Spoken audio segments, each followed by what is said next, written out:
Hi, Aman.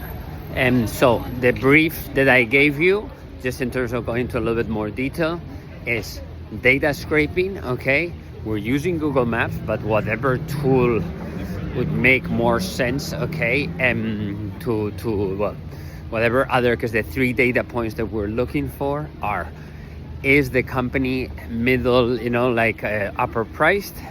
Does it have more than one restaurant, or kind of a size of operations? Okay, if they're bigger restaurants, they have more restaurants, it's more complex, they need to communicate. And then if they already communicate on social media, ideally Instagram, okay, but it can be TikTok, but ideally if we need to focus on one, on Instagram, then we want to track that data. If there can be more details, obviously more details, I know that Google Maps has more details, it's always helpful, because eventually you put it into the system, you start tracking all those parameters, and you might be able to in the future discover something that you hadn't realized.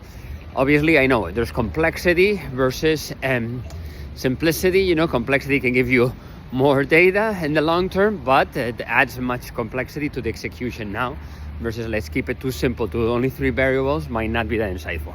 Okay, because then also we need to craft customized messages. Okay, on N8N we're doing it by connecting it to ChatGPT for the message, and Gemini for the classification of the information, and tracking those outcomes, saying, hey, this message to this kind of restaurant delivers this.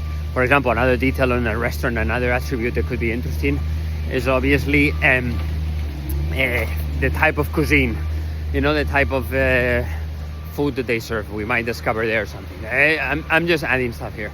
And then obviously this managing the CRM, email generation, and then results, and then follow up, ideally. And I like the point about Clay precisely because it helps to have it all in one place and make sure that the CRM is working well. Thanks.